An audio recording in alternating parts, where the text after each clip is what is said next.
Hi, this is Ruth Miller. You're about to observe a seminar that was created because people asked for it. We hope you will enjoy it. Thanks. We have a lot of things that we're going through. Elections in which people are feeling not counted. We're having this Congress in which many congressmen have said they were told when Obama was in office, if he wanted anything, the Republicans would say no, absolutely no, regardless of whether it fit their agenda or not. This is new dynamics. We haven't seen this kind of thing so much in U.S. history in the past or in other countries, really, as they've been moving in their democratic ways. And then we've got this media that's becoming more and more promoting policies and less informing the public about policies, what are being implemented or not implemented. And so all of these things are contributing to the situation we've got, which is this increasingly polarized arena. And so my exploration is, why is this? How is this happening? And what's next? So our contributing factors, the number one, I think, building block for all of this is the cognitive dissonance that is occurring because what people are taught in grade school and what they learn as an adult, whether it's in high school, college, or beyond, certainly in graduate school, are two entirely different stories about who the U.S. is, what the U.S. has done, what all these people said and did, who they were, how they worked, and what their values were, and therefore what our values ought to be as a country. That is, I think, our fundamental building block leading to what we're having today. But there are more. And one of them is this thing that we've been experiencing really since about the 70s, but it was beginning to take place back, after the Depression was declared over back in the 30s and 40s. And that is the Securities Exchange Commission requires a corporation to maximize its dividends to its shareholders, period. It doesn't matter what the quality of the product is. It doesn't matter what the impact is on the environment. None of that is relevant to a C Corp that is a publicly traded corporation. Now, part of what happened in response to that is a few years back, the formation of what is called a B Corp. Or a B company, which can be any kind of corporation, partnership, or limited liability company. Any of those can be a B company, which allows them, literally allows them, to consider the well-being of their personnel and the well-being of their communities, as well as generating profit. So that's a contributing factor to what we're dealing with.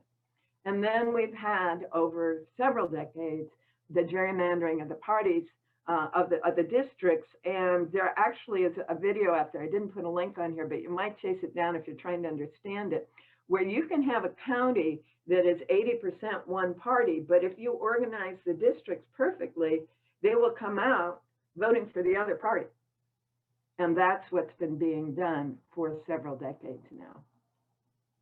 And finally, we've got no limits and we've got no standards really guiding what is published, not only in the public media or the print media, but in the social media.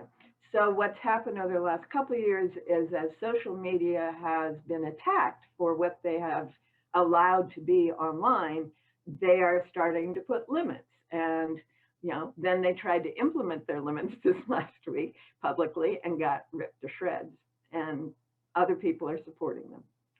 And all of this is really fueled by the 70 years history we have of advertising and marketing techniques that are designed to change how we think, change our desires, change our focus, change what it is that we choose in our thinking and in our actions. So these are the fundamental contributing factors, I think, to what we're dealing with today, quite outside of the actual values and cultural structures that would normally be in place. These are in addition to that. So, in our country and in much of the world, just put liberal or conservative on these things, we have been told we've got two very distinct blocks. And they are, we've been told that the population is more or less evenly divided along this, and the votes appear to support that. So on the blue side, the assumptions are that we manage people by the government. That is, we do whatever supporting or encouraging or controlling by the government, that the state should support particularly those who are working and who are deprived in any way for any reason, that the state should clean up the environment, and that the government should expand opportunities by investing in innovation and enrich through diversity, the idea of immigrants, etc. So on the other side, the conservative is, no, people don't need to be managed by government. We'll do that in families and in the church. We'll teach them and we'll support them. We'll take care of them. And the state should only support independent business. It should be structured in a way that business can be successful independently, that it would expand opportunities by allowing the economy to grow and follow established traditions rather than innovation. So these are kind of a global view of these two perspectives. We'll get more into detail as we go forward. So the other piece, though, is we all believe in these fundamental values. We all want to see the well-being of ourselves and our families. We all, don't care what color, or value scheme we say we're operating from, we're all aiming to reduce suffering in our world. We're all seeking access to opportunities, and we all believe in the potential of possibilities. So this is common to the US. And in fact, these values are the reason people come to this country. Not the governmental stuff, but this, because they can come here and they have access to opportunities no matter what their background was. There is the potential of possibilities no matter what has been their history. There is an overall tendency to reduce suffering, and there is an opportunity and an encouragement to enhance the well-being of self and family. So the disagreements really are not about those fundamentals, they are about how do we do it. Okay, so the left or liberal approach says the community or state is responsible for this and for making sure we can all have what we all want. So the idea is we give equal opportunity and an equal playing field, and everyone is free to achieve. The conservative approach says, no. The individual, through work and family and church, is responsible for, we can each have what we all want. So it's an individual focus rather than this community focus. And given a common situation, according to the conservative view, everyone is free to achieve and acquire what they can within it. So there is no sense that the government is responsible to make it equal. It's saying it is equal. We all have access and we're all free to make that happen. So when we map this, what we really see is this common set of values with different approaches. And one of the ways to understand that is to look at these two. I couldn't find an equivalently pretty one for the Republicans, so I had to make this one up.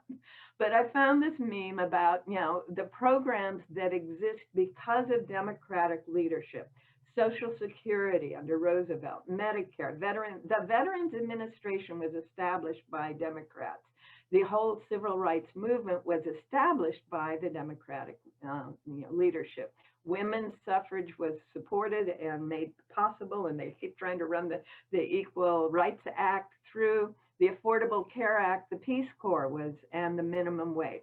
All of these things are a function of the state choosing to support the well-being of its people. The Republicans, on the other hand, are seeing something different. Now, Abraham Lincoln was one of the founders of the Republican Party. It did not exist before that. The Whigs pretty much disappeared in the 1850s, and the Republicans began to emerge in the 1860s. And with the Emancipation Proclamation, we can thank this Republican Party that the slavery as an institution had ended in this country. Theodore Roosevelt, not Franklin, created our national parks and forests. The Eisenhower created NASA, the interstate system. He also created the National Defense Education Act under his administration, which led to college loans and was the beginning of federal support for local education, which had a whole lot of ramifications as we moved in the civil rights movement, and is really, all the way through to George Bush Jr. with the No Child Left Behind thing. All of that emerged out of that back in the late 1950s under Eisenhower. Nixon, we tend to think about how awful he was, but he did a few things. He formed the EPA under his administration. It was mostly Congress that did it, but he helped make it happen. He implemented the school segregation process that had been put in place under Johnson, and he opened up our relationship with China. Then we get Reagan, who called for the end of the Cold War, and began to do a whole lot of things, which looking back may or may not have been useful. I didn't put in here, but he took the national company that was a utility, a phone utility called AT&T, and divided it up into region, took it apart. And he took the air industry and he took it apart. Again, from that angle of it's an individual thing, not a state thing. Now I'm going to give you a little video here, and this is Michael Moore on what we can do about what's happened, because the people who are thinking this way have been listening only to themselves. What do you think of this and news and media, and for want of a better phrase, fake news, I guess? How do we combat that moving forward? With real truth. This is why it's so important. People say, how are we ever, 74 million people voted for Trump? And I say, yes, but, 74 million people used to smoke cigarettes, and then eventually they didn't. And now it's just a few million that smoke. I mean, with things that you would never think would happen. The homophobia that used to exist in this country, and then it just kind of, it went away because people started speaking the truth. Mainly gay people came out to friends and relatives, and everybody said, well, you're gay? Well, but I love you. You're my aunt. You're my son. You're my, and because love wins, usually. Love wins. And so they, through their truth, ended a mass homophobic attitude in this country. So I think that with Biden and all of us who voted for him, what we have to do for the people that voted for Donald Trump is we have to give them the things that we promised, because then they're going to start to go, wow, healthcare is like free. I don't have to pay a doctor's bill. I'm not going to lose my house because I went bankrupt from a hospital say. That's right. Well, who did that? Well, Joe Biden and those damn Democrats did it. And it's going to sink into their head. Oh my God. My minimum wage job, I'm now being paid double what I was paid last year because they raised it. My wife, who works at Piggly Wiggly, is now making the same as the guy at the cashier next to her when he was making more. But now these Democrats have made it the law that women are to be paid the same as men.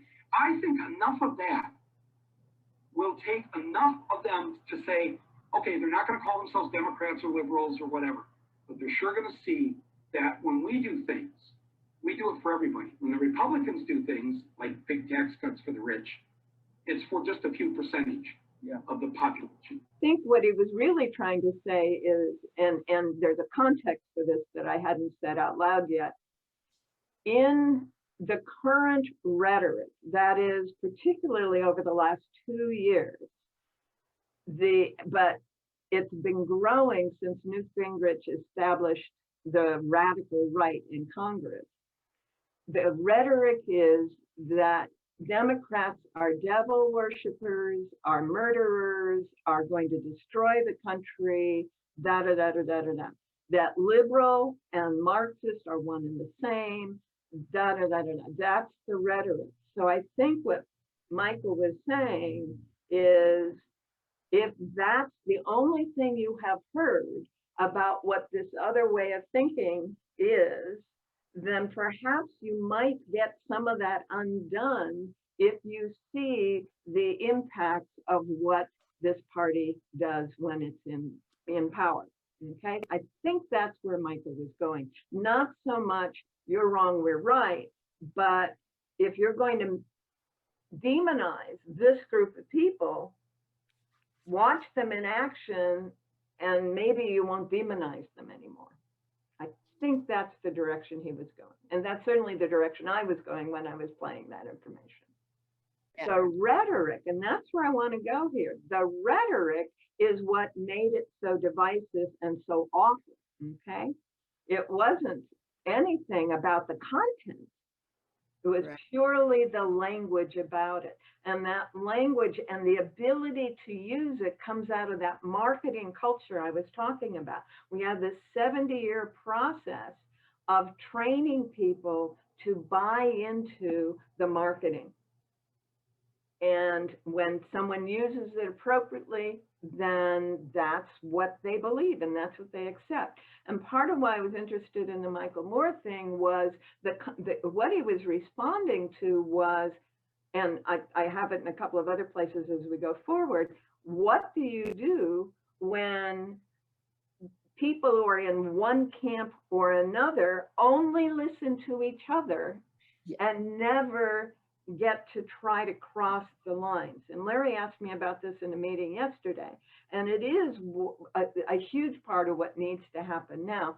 And I'm going to suggest it isn't just one camp or the other. All right. So I'm going to go back to my thank the Democrats and the Republicans screen. Can you see this? Got the screen. Okay.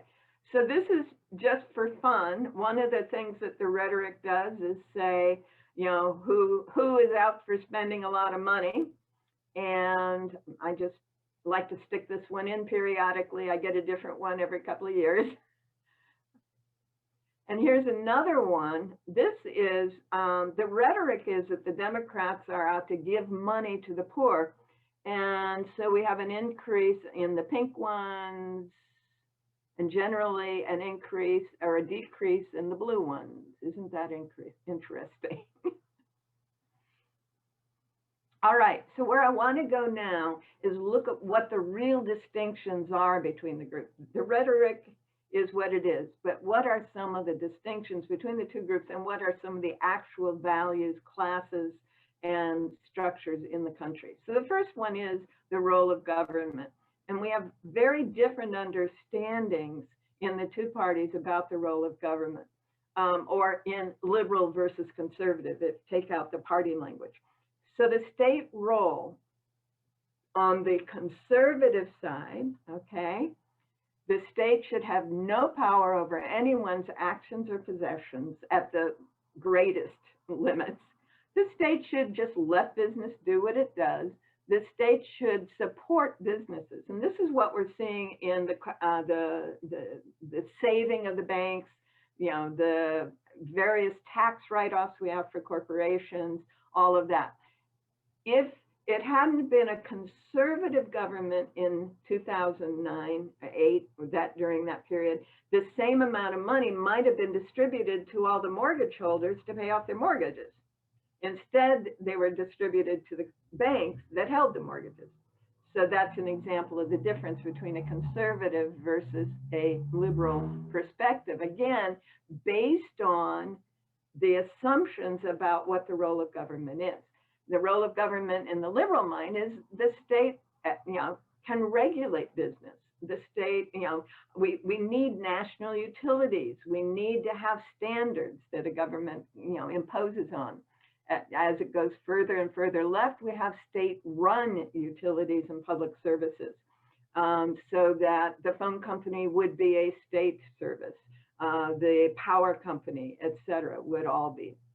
And finally, at the other end, the state ensures everyone has the same resources. And this is what the Marxist model has become, the Marxist-Leninist, actually. You can see that someone would describe China today as people have given up their individual liberties in the name of everyone having the same resources. The ideal in the Marxist-Leninist plan of the USSR was these 5-year plans were all ways to give everyone the same resources. And the conservative reaction is, oh, no, no, no, no, no. Look at what happens in America compared to look at what happened in the USSR. And I'm not saying yes or no, but notice that the US Constitution pays no attention to these issues at all. It is right in the middle there.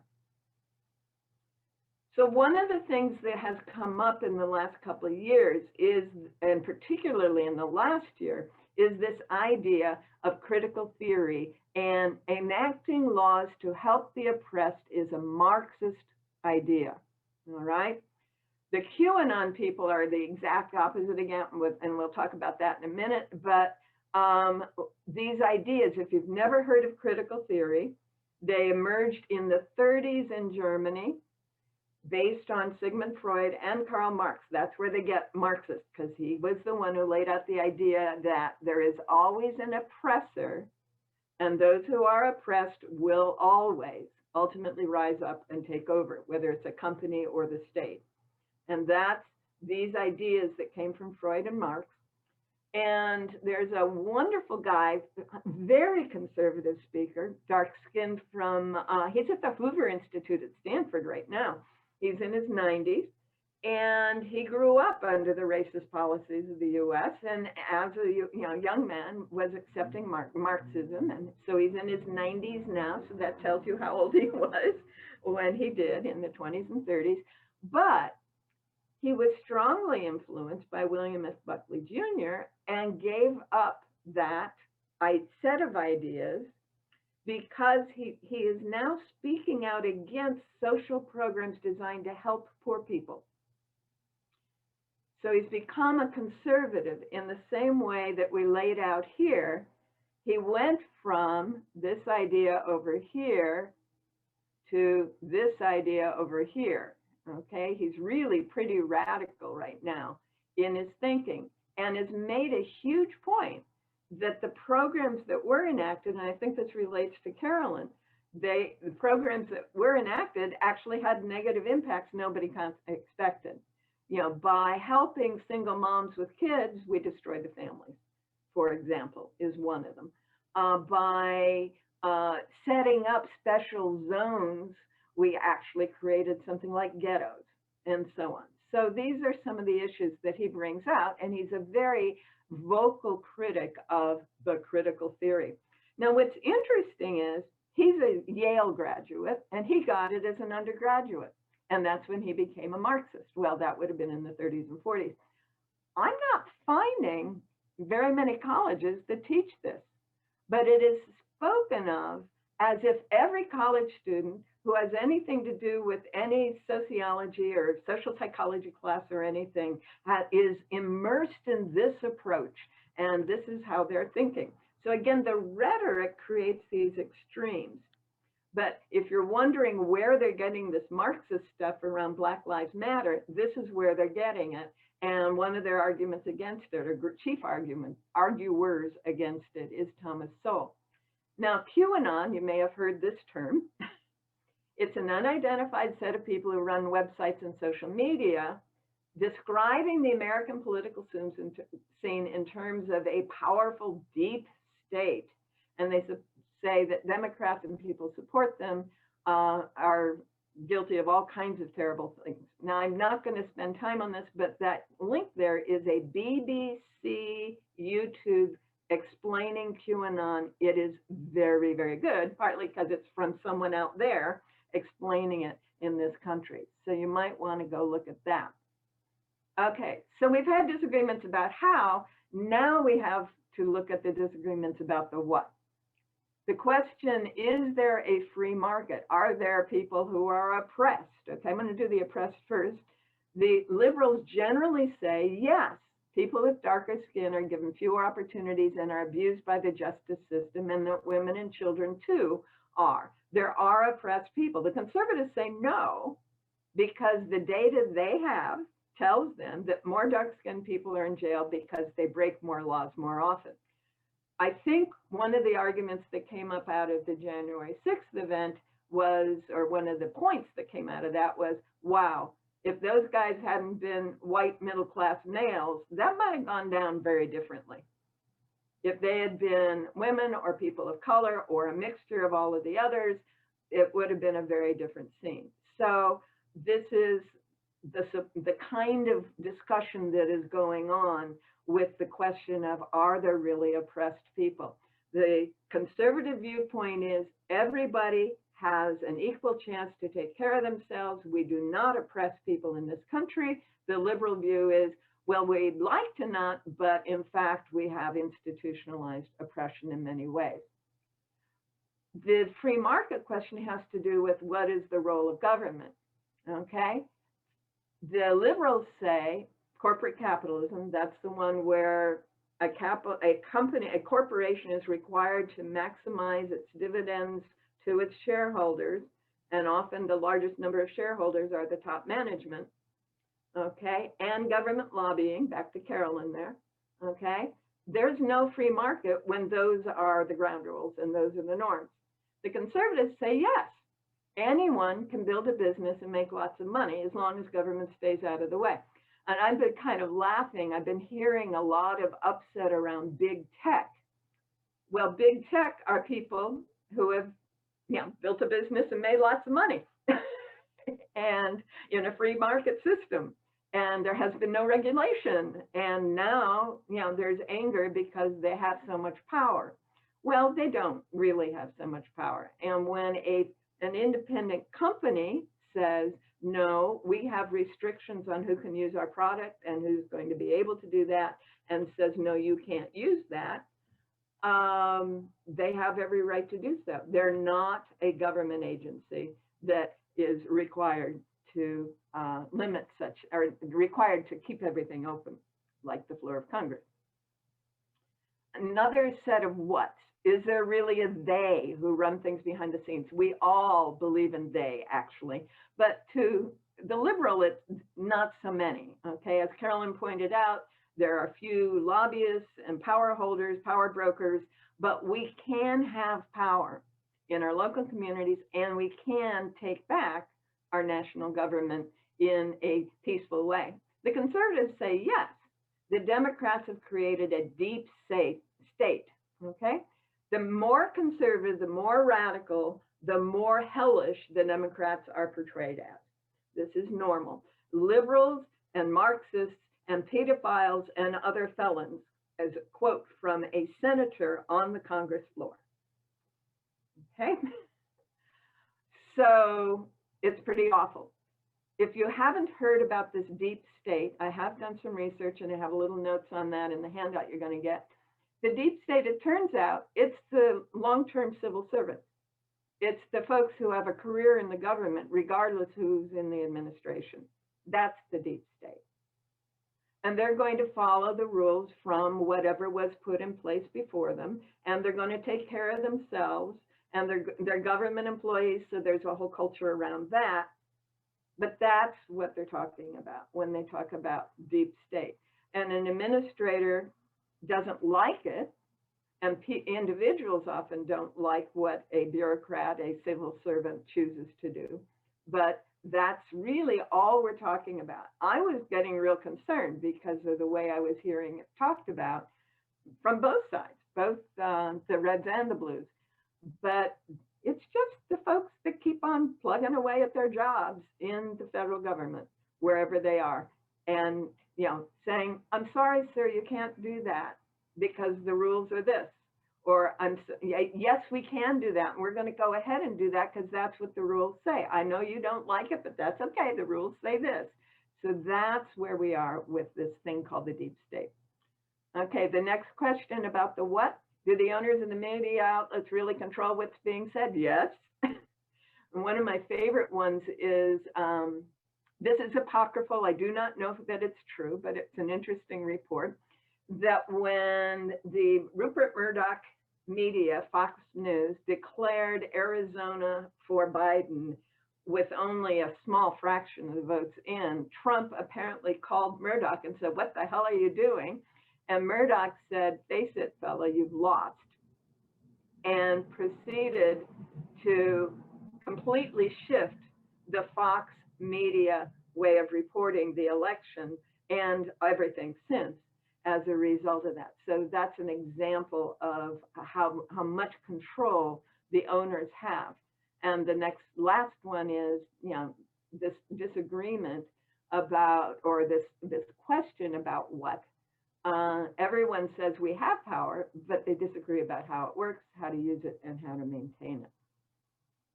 A huge part of the issue is population. Some of you have seen this before. When you're in the small group, the 5 to 9 folks, everyone has power, everyone can make things happen. When the 5 to 9 times 5 to 9 get together, that's our clan or our tribe. Those are generally the folks we invite to our weddings and our funerals. These people all know each other, they can work things out, they can make sense of them. When you've got 5 to 9 clans or tribes in a village or in a seasonal gathering, like the Native Americans getting together 400 or 500 at a time during during the summer, basically, it's their opportunity to exchange ideas, to expand the genetic lines, etc.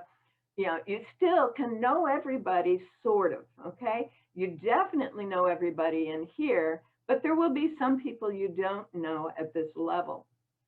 It turns out as we go out here, when you get to this larger circle, the network of villages, a fan base, everyone can be within one person of whoever is making the decisions or whoever is doing something. And when the Constitution was written, that's the number of people that each senator was going to have, a connection with, or at worst, each representative. We don't have that anymore. Only in a couple of states are you one person away from power in the federal government. Now, when I moved to Portland, Portland was the network of villages. It was this large size on this map. And everyone I knew someone who knew a city council person. We lived there 6 months and we knew half the city council. We had met them, we had worked with them. It was kind of weird. I'd never had that kind of interaction before in a city.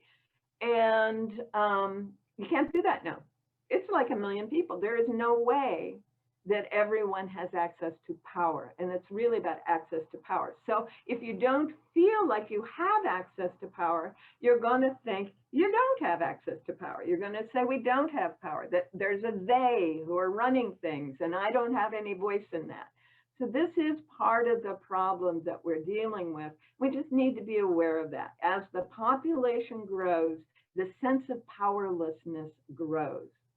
And part of the things that I aim for is how can we create smaller units, but that's in the emerging thing. Another issue that we're dealing with are different belief systems and a different moral compass, okay? The thought process for conservatives tend to be, there is one right way. Authorities know what they're doing. I need to accept what they say. I'm afraid of other. If it doesn't fit in my group, it's something to be afraid of. The idea that I have to control things to feel secure. The belief that someone out there has more power than I do and I might have to go around it or somehow attack it or something. And then at the same time, these almost contradictory ideas that there is a free market and that individual effort will get you everything you need. So there's a little cognitive dissonance in the conservative perspective, and what cognitive dissonance does is it brings up fear and control. In the liberal perspective, there's the belief that there are people who are being oppressed and there are oppressors, and the belief that we are all responsible for everyone's well-being. This gets back to what Milt was saying, win-win. Everybody gets to get what they need in this. the belief that ignorance and fear create problems. This is a liberal understanding. It's not in the conservative mindset. Fear and ignorance are not a concern to a conservative, all right? And liberals tend to resist any authority. And I'll bet almost everyone in this group has seen or worn the t-shirt that says question authority right, at some point in our lives. And finally, liberals tend to believe that having knowledge about a problem leads to the fixing of the problem. That if we collect enough information, if we share the information, if we pay attention, if we learn from each other, we can fix it. That is something that, again, is not in the conservative mindset. Related to that, then, is our moral compass. Conservatives rely heavily on a religion-based moral compass and believe that liberals don't have one, okay? And the more radically right a person is, the stronger the belief is that liberals don't have any morals at all. So on that spectrum, okay, you're going to get folks out there in the strongly radically right that say if you're liberal, you're immoral, you're devilish, and all of that, okay? And there will be some that are closer to center that are just fine. They recognize there's a moral system, but it's different. And there will some almost to the center that say we all have the same basic moral system. So it's, it's a continuum. Liberals, on the other side, we have a theory-based moral compass. We have an understanding, and we include generally in the liberal mindset both social justice and more an earth-based ethic. That earth-based ethic is relatively new. I'm going to say relatively because we're talking about 60 years here, but compared to, generations of liberals, this is, something new. And for our generation, it is a big part of the liberal mindset. So the more radically left a person is, the less understandable their morals are to someone who is conservative. They're not getting it from an authority. They're not getting it from a religion. They're getting it from ideas that they have put together and they have explored. When I was growing up, my grandmother was dean of a small college, and my aunt had attended that college. And we used to talk stories about what it was like attending that college. And Jean used to talk about how important it was to hang out in someone's room or in the lounge or somewhere and go hash out what people believed in. And through that conversation, that set of conversations over and over again, she said, particularly in the junior year when you've had all this stuff thrown at you, to begin to make sense and make decisions about what you believe and value. And I went on and did some research, and it turns out that is a normal part of a liberal education. Liberal arts, liberal education. It's something that says, I'm not necessarily going to accept what I grew up with. I'm going to develop a theory-based, an idea-based sense of morals. So there's this guy, this wonderful guy, who's come up with this model. And I'm going to let him explain it to you. This is a TED Talk. Suppose that two American friends are traveling together in Italy. They go to see Michelangelo's David. When they finally come face to face with the statue, they both freeze dead in their tracks. The first guy, we'll call him Adam, is transfixed by the beauty of the perfect human form. The second guy, we'll call him Bill, is transfixed by embarrassment at staring at the thing there in the center. So here's my question for you. Which one of these two guys was more likely to have voted for George Bush? Which for Al Gore? I don't need to show of hands because we all have the same political stereotypes. We all know that it's Bill. And in this case, the stereotype corresponds to a reality. It really is a fact that liberals are much higher than conservatives on a major personality trait called openness to experience. People who are high on openness to experience just crave novelty, variety, diversity, new ideas, travel. People low on it like things that are familiar, that are safe and dependable. If you know about this trait, you can understand a lot of puzzles about human behavior. You can understand why artists are so different from accountants. You can actually predict what kinds of books they like to read, what kinds of places they like to travel to, and what kinds of food they like to eat. Once you understand this trait, you can understand why anybody would eat at Applebee's, but not anybody that you know. TED Talks. This trait also tells us a lot about politics. The main researcher of this trait, Robert McCrae, says that open individuals have an affinity for liberal, progressive, left-wing political views. They like a society which is open and changing. Whereas closed individuals prefer conservative, traditional, right-wing views. This trait also tells us a lot about the kinds of groups people join. So here's the description of a group I found on the web. What kinds of people would join a global community welcoming people from every discipline and culture who seek a deeper understanding of the world and who hope to turn that understanding into a better future for us all? This is from some guy named Ted. Well, let's see now. If openness predicts who becomes liberal and openness predicts who becomes a Tedster, then might we predict that most Tedsters are liberal? Let's find out. I'm going to ask you to raise your hand whether you do Okay, you don't need to take your time with that. When the liberal morals, they become harder.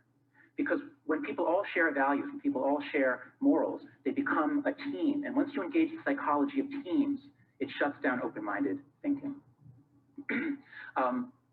When the liberal team loses, as it did in 2004 and as it almost did in 2000, we comfort ourselves.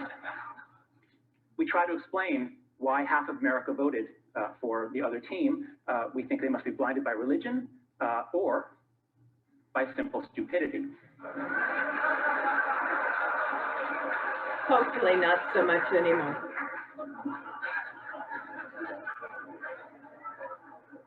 So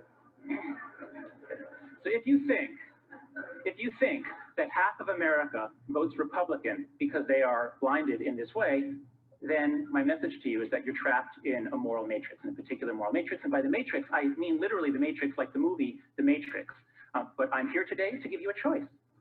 You can either take the blue pill and stick to your comforting delusions, or you can take the red pill, learn some moral psychology, and step outside the moral matrix. Now, because I know, okay, I assume that answers my question. I was going to ask you which one you picked, but no need. You're all high in openness to experience, and besides, it looks like it might even taste good, and you're all epicures. So anyway, let's go with the red pill. Let's study some moral psychology and see where it takes us. Let's start at the beginning. What is morality, and where does it come from? The worst idea in all of psychology is the idea that the mind is a blank slate at birth. Developmental psychology has shown that kids come into the world already knowing so much about the physical and social worlds, and programmed to make it really easy for them to learn certain things and hard to learn others. The best definition of innateness I've ever seen, this just clarifies so many things for me, is from the brain scientist Gary Marcus. He says, the initial organization of the brain does not depend that much on experience. Nature provides the first draft, which experience then revises. Built in doesn't mean unmalleable, it means organized in advance of experience. Okay, so what's on the first draft of the moral mind? To find out, my colleague Craig Joseph and I read through the literature on anthropology, on cultural variation and morality, and also on evolutionary psychology, looking for matches. What are the sorts of things that people talk about across disciplines, that you find across cultures and even across species? We found five best matches, which we call the 5 foundations of morality. The first one is harm care. We're all mammals here. We all have a lot of neural and hormonal programming that makes us really bond with others, care for others, feel compassion for others, especially the weak and vulnerable, gives us very strong feelings about those who cause harm. This moral foundation underlies about 70% of the moral statements I've heard here at TED. The second foundation is fairness, reciprocity. There's actually ambiguous evidence as to whether you find reciprocity in other animals, but the evidence for people could not be clearer. This Norman Rockwell painting is called The Golden Rule, and we heard about this from Karen Armstrong, of course, is the foundation of so many religions. That second foundation underlies the other 30% of the moral statements I've heard here at TED. Third foundation is in-group loyalty. You do find groups in the animal kingdom, you do find cooperative groups, but these groups are always either very small or they're all siblings. It's only among humans that you find very large groups of people who are able to cooperate, join together into groups, but in this case, groups that are united to fight other groups. This probably comes from our long history of tribal living, of tribal psychology. And this tribal psychology is so deeply pleasurable that even when we don't have tribes, we go ahead and make them because it's fun. Sports is to war as pornography is to sex. We get to exercise, are some ancient tribes. The fourth foundation is authority respect. Here you see submissive gestures from two members of very closely related species. But authority in humans is not so closely based on power and brutality as it is in other primates. It's based on more voluntary deference and even elements of love at times. The fifth foundation is purity, sanctity. This painting is called The Allegory of Chastity, but purity is not just about suppressing female sexuality. It's about any kind of ideology, any kind of idea that tells you that you can attain virtue by controlling what you do with your body, by controlling what you put into your body. And while the political right may moralize sex much more, the political left is really doing a lot of it with food. Food is becoming extremely moralized nowadays, and a lot of it is ideas about purity, about what you're willing to touch or put into your body. I believe these are the 5 best candidates for what's written on the first draft of The Moral Mind. I think this is what we come with, at least a preparedness to learn all of these things. But as my son Max grows up in a liberal college town, how is this first draft going to get revised? And how will it end up being different from a kid born 60 miles south of us in Lynchburg, Virginia? So think about cultural variation. Let's try a different metaphor. If there really are 5 systems at work in the mind, 5 sources of intuitions and emotions, then we can think of the moral mind as being like one of those audio equalizers that has 5 channels where you can set it to a different setting on every channel. And my colleagues Brian Nozick and Jesse Graham and I made a questionnaire, which we put up on the web at www.yourmorals.org. And so far, 30,000 people have taken this questionnaire, and you can too. Here are the results. Here are the results from about 23,000 American citizens. On the left, I plotted the scores for liberals. On the right goes for conservatives, in the middle, the moderates.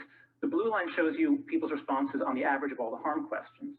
So as you see, people care about harm and care issues. They give high endorsement of these sorts of statements all across the board. But as you also see, liberals care about it a little more than conservatives. The line slopes down. Same story for fairness. All right, so I hope you found that useful. I get a kick out of that particular fella. He's Jonathan Haidt, H-A-I-G-T, and his TED Talks, he's done a bunch. He's all over the map now and making a huge difference. Okay, so notice that at the liberal end, harm and fairness are really important. Authority, in-group, and purity are not so much. Moderates mix.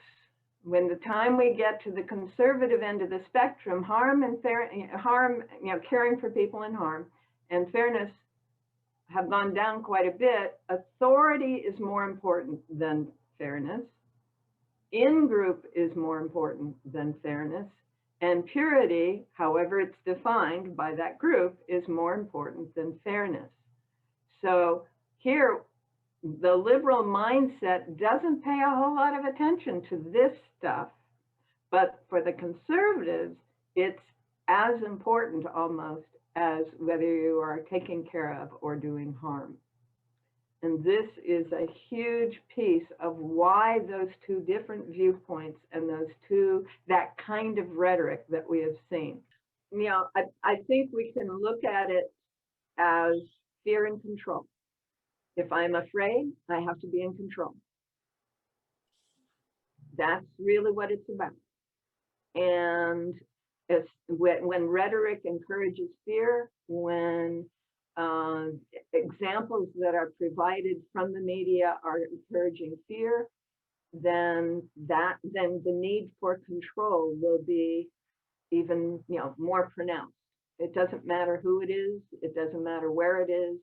And one of the differences between an openness mindset and a closed mindset, if you will, or one of the differences between being attached to an authority figure versus attached to developing your own ideas, is the authority has to be accepted. And anything other than that is something to be afraid of and to try to control. And so a large part of what's been going on in Congress, Newt Gingrich in the 90s made a pledge that he would restore Republican control of the Congress and make it permanent out of fear of liberal thinking. And he almost did it. It's a hair's breadth difference that the Congress is not under Republican control today. concerned about the liberal conservative split and how it has shown up. And when someone says, my way of being is the only way of being, and out of my fear, we must control everything else or anything else because it's not okay, then we see the dynamics we've been seeing. One of the pieces is what is, different ideas of authority. And this is not going to be looking at conservative liberal anymore, okay? Not so much anymore. So we have power structures that, based on authority, it's controlled by human rules and laws, and we have a whole range of things. And some people think this is the only forms of governments you can have. But when you say control by natural law, which is technically what a libertarian is, quite apart from the political party, we're looking at indigenous peoples, we're looking at the Taoist, that government best, governs best, which governs least, we're looking at anarchy. So we do have two very different kinds of power structure ideas. And our empire culture has assumed the authoritarian, and the rest of the world, primarily indigenous cultures, but ancient Taoist philosophy says, no, we don't have to. We can rely on natural law.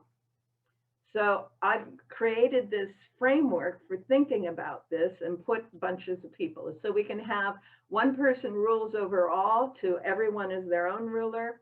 We can have rules and norms for everything to no rules for anything. So everyone their own ruler and no rules is anarchist. And the opposite end of that is one person is in charge and has rules for everything is the totalitarian. But you can have a person who is ruling with no rules. And that's the Taoist ideal. And you can have rules and norms for everything and everyone on their own. And that's the shamanic or yogic ideal. And then we all are somewhere in the middle. And the Constitution doesn't say. Really, it's in the middle of all of that. Americans tend to be a little bit all over the map. The parties, if you look at their platforms, are pretty near the center. They're all hanging in there close to where the Constitution was. They tend toward rules and norms for everything. The Republican Party tends toward the fewer rules. The Greens tend to have a lot of rules and norms because we have to change from what we were. We have to have mandatory whatever in order to change. And that's part of why a staunch conservative hates a green, because they don't like the rules, okay? Where they are perception-wise is here. This is not where the platforms are, but the perception of people over here is that the Republicans are up here. The Republicans believe this about these people, and then we put in the libertarians and the Marxists and the anarchists as parties, and it looks like a very different map. Another piece of the puzzle is, where do we find our source of wisdom and power? You can find it in the human mind, and most scientists do, and most humanists do, most self-made folks do. You can find it in the divine mind, and most religionists do, yogis and Taoists do, and indigenous people say there is a great spirit, and that's where the wisdom is. So if we put that same kind of grid, divine mind, human mind, inner authority, outer authority, we start seeing some interesting things. So divine mind and balanced inner and outer is where most of the indigenous traditions are. Human mind and balanced inner and outer is where most scientists are, but human mind and outer authority is science-ist. Okay, that's someone who says it's that way because science says it is, and I'm not accepting any other point of view. That's different from a scientist, all right? Fundamentalists of all religions rely on an outer authority and the divine mind. New Thought wanders around in this part of the world, and mystics are inner authority connected with the divine mind. And what happens to some fundamentalists is they break through to mysticism, and they stop being active in their churches about that time. And some of them come into New Thought as a result or on the way. Unitarians in the religion world tend to be human mind more than divine mind, tend to be inner authority more than outer authority. And alchemists and the self-made successes of the world are human mind and inner authority. Humanists in the secular humanist association declaration of 1938, which is not the kind of humanists that existed prior to that, tend to be totally reliant on the human mind, and somewhat balanced in inner authority and outer authority. So this is my map of where people tend to be on these frameworks, and this is where I see most Americans. We tend not to go toward the mystical, and we tend to be more outer authority dependent than inner authority. And the political parties, again, laid on that, we tend to see the conservatives / Republicans up in this quadrant. We tend to see Democrats in the center, more toward the human mind, less to the divine. And Greens tend to be more reliant on the outer authority and human mind for the time being, because they want to break through to this place here in the middle, the indigenous traditions, but they see the need for this. Marxist, outer authority, human mind. Libertarians and anarchists, also the human mind, but looking at the inner authority. So if we go back to this chart, you can see that there is a relationship between this idea of the moral codes and where people locate themselves on this map.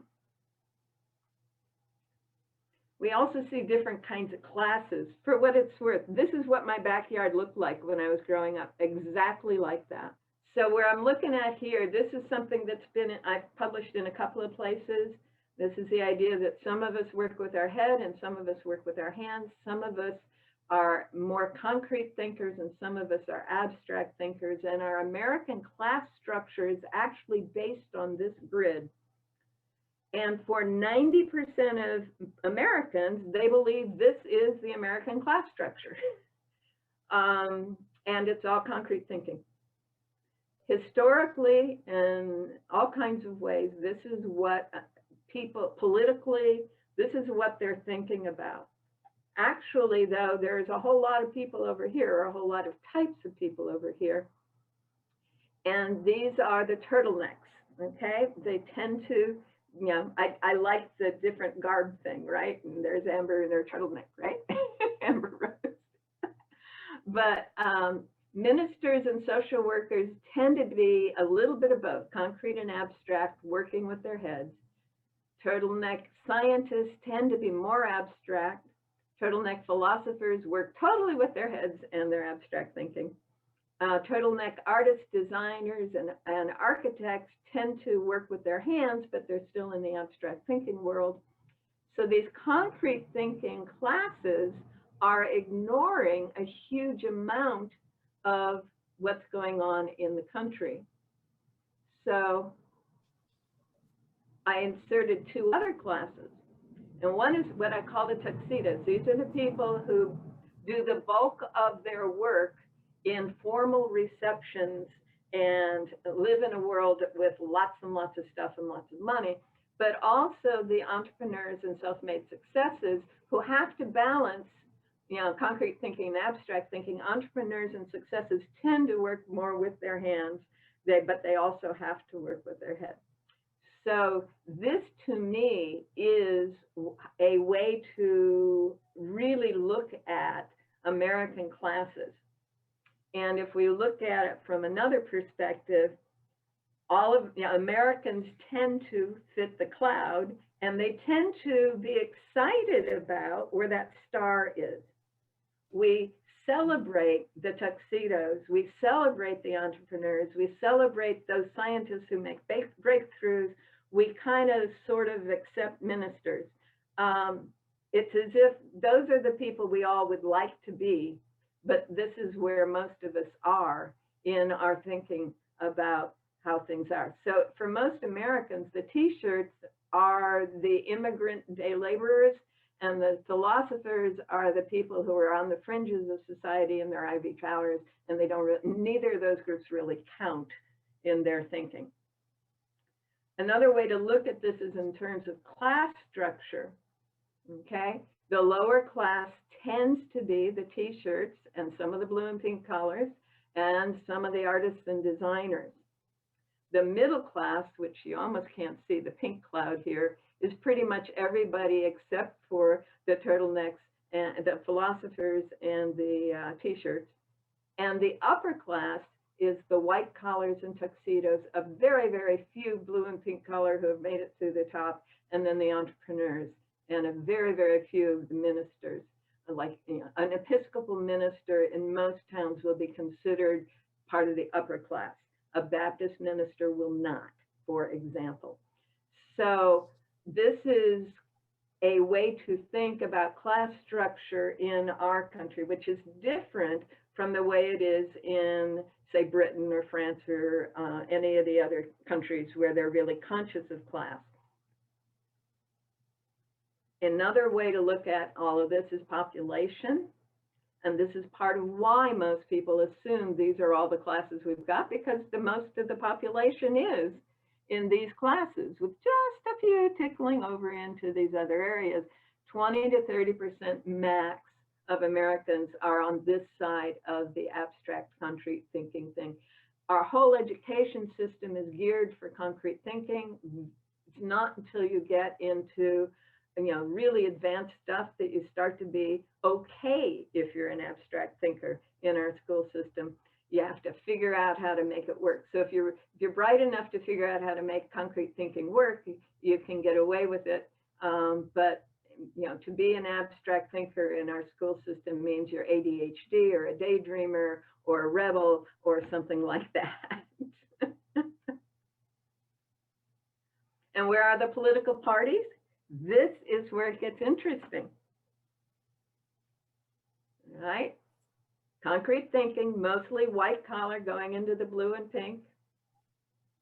A lot of the abstract thinkers and all the way down, most of the blue and pink and a little bit of the t-shirts in the Democrat. And then the Greens are pretty much all abstract thinkers. Not much overlap between the reds and the greens, if any. You might get a little tiny bit. I could have stretched this guy out a little more. But you can see how hard it is for people in one group to get what the people in the other group are even conceiving and where they get those ideas. So we go back to this thing, you know, we'll add the Greens in with the liberals. They're generally abstract thinkers. They tend to be what I call turtlenecks. They generally feel oppressed. Now, it may be them personally, or they feel others oppressed, or they feel the earth is oppressed. They tend to have a lower income than most of the white collars, et cetera, in the other group. And they are open to information, new information for solutions to situations, all right? Whereas over here with the conservatives, they generally are concrete thinkers and white collars who feel upwardly mobile with upper income, and they're looking to the past tradition for solutions. They're looking for the rules, they're looking for the structure, they're looking for how it should be done to find the solutions. And so this is a way to understand some of the differences and, you know, feel those connections. So when we get our current American values and viewpoints, they're deriving from generations of emphasis on individualism, generations of mixing up cultures and ethnic ideas into a consumer-based, materialistic economy that is supported by both government and education. The empire culture assumptions, almost everyone here knows that I say that we are still part of a culture that was founded 6,000 years ago that I call the empire culture, with its fundamental assumptions of you have to acquire, accumulate, and control. And finally, increased awareness that those assumptions don't work. And that's what's happening. But in all three of those areas, in all of these areas, everybody's saying, it's not working, it's not working, it's not working. These folks are looking for concrete solutions from the past, rules, norms, and structures It's got to be in the Bible. It's got to be in the Constitution. It's got to be in some document from the past. These folks are out here trying to create and discover and make things happen that might be new solutions. And these folks are saying, we got to stop doing what we're doing and do something entirely different. So if we can go back to this thing, we can begin to see how each of these pieces has contributed to that. All right. In the traditional assumptions, in what has been, then we get everything on the shadow side of this pillar. All right. Art is pointless. You have to go out, get an actual job, make a living. You can't just let the rest of your life be a joke, a failure. You end up a starving artist. Contribute to society and instead of wasting time. How many of us have a voice in our head that says this, right? Yeah. And our eco-awareness or our new awareness or whatever you want to call this thing is abstract. It's based on new information and it leads to well-being instead of leading to wealth. So art is pointless without passion. You have to go out and create art. Get an actual job doing what you love. Make a living by being yourself. Can't just let other people define and the rest of your life and say you will be a joke or a failure. Follow your heart. You will end up happy and free. All right. Not a starving artist. Love your art and contribute to society by inspiring people instead of wasting time letting others tell you you're worthless. You can change the world. This is what we have seen in the shift that is happening in the overall population, in the emerging groups that are raised in the abstract thinking concepts. This is one of the more powerful things I've ever seen in graphics is this pillar. So what's happened is, this is my traditional graph, as some of you know it very well. We've gone through many different social structures. The Democratic Republic is our most recent one, and somewhere, I'm going to say 1960s-ish, but like these are 4,000, 1,000, we'll say 2,000. New values began to emerge, and a whole new culture is emerging, and that's what we're really experiencing in this polarization, is so that this other thing can emerge out of it. Okay, the parent extremes and the holding on to the extremes is how this new thing can emerge. It's the parting, it's the breaking down, it's the parting of the Red Sea is where I was going to go a minute ago, right? So we are seeing the empire's culture ending, all right? And the Roman Empire was the peak of empire culture. And the Ottoman Empire was an overlapping continuation of the Roman Empire, and the British Empire took over the Ottoman Empire. So it's, all of that, and it began to really fall apart in the 1960s. Corporate globalization was the next stage after the 1960s. Those corporations whose number one mission is to maximize the dividends to their shareholders have been spreading all over the planet, doing what they could. And guess what? We call it COVID, but it turns out that COVID came into issues in March, but the globalization process was already beginning to dissolve in February of last year. And part of it was Trump and China doing their dance of policy stuff. But there were other things that were contributing to it as well. So corporate globalization is the final piece of the empire culture, and it's beginning to fall apart, and populism is the backlash to that. I'm going to talk a little bit more about that in a moment. What is beginning is what I'm going to call earth cultures, for lack of a better term, in the 1960s. It's based on the sustainable, ecologically sustainable, and economically sustainable traditions in indigenous thinking and ways of life, and it's based on modern science. We are able to track what's happening to global climate. We're able to develop nanotechnologies. And one of the things that Elaine keeps finding that I love are the ways that people are pulling carbon out of the air to make things out of it and doing all kinds of fun things like that.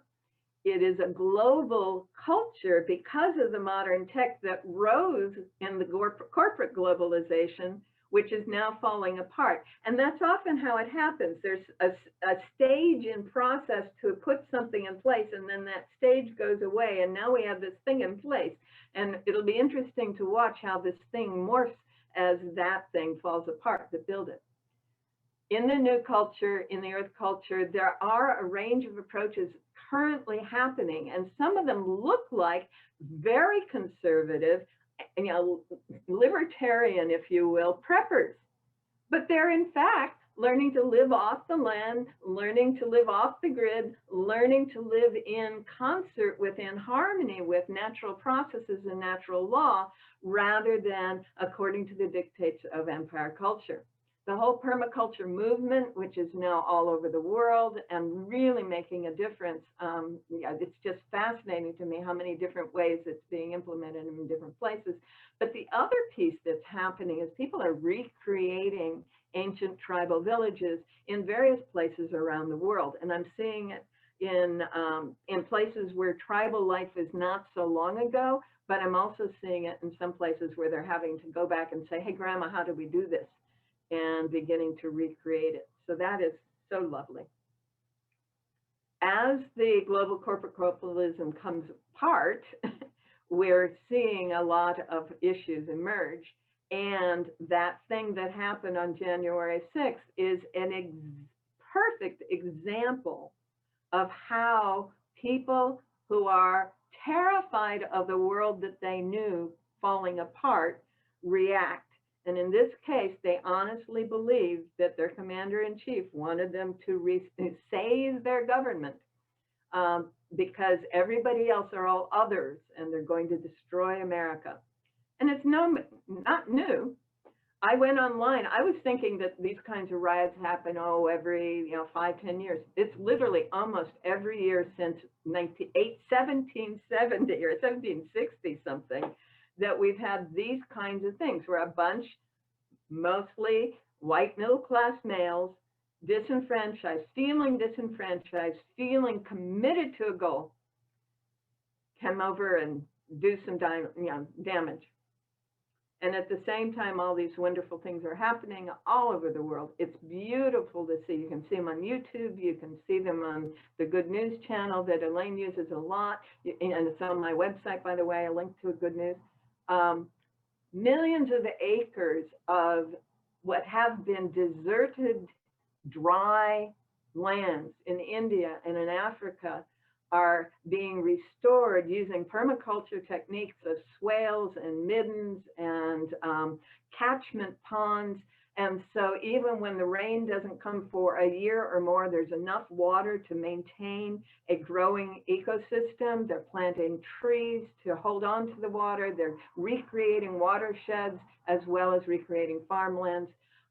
There are half a dozen groups now. I'm in touch with 3 of them at this point, but they're referring me to others that are scattered throughout those terribly destroyed parts of South Africa, creating permaculture processes, mostly for women. It's the women who are becoming sustainable in these groups. And I love that the public parks in Europe are turning into food supply for everyone, and all the wonderful new technologies, the nanotechs and everything else that's coming up. So there's a whole bunch of resources on the handouts that are referred to them. This is the Elaine's list on her Cultural Butterfly Project, and I've got a link to that on that PDF. And that's the end of the seminar. I hope you found it useful. Thank you.